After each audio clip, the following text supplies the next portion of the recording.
Here we are, beautiful 9126 Chula Vista.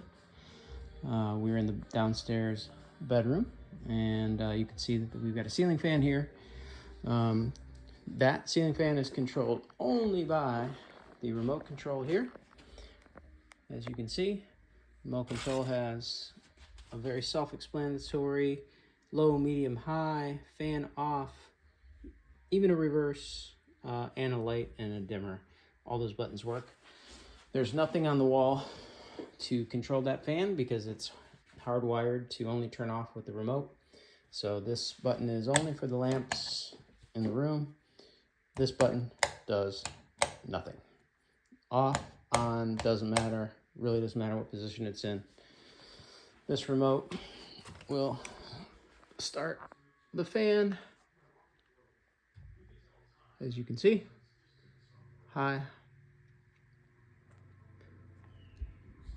Oh, that feels good. And also has a light, and you can press to dim and control, or tap to turn off. Fan off, turns the fan off. Pretty simple.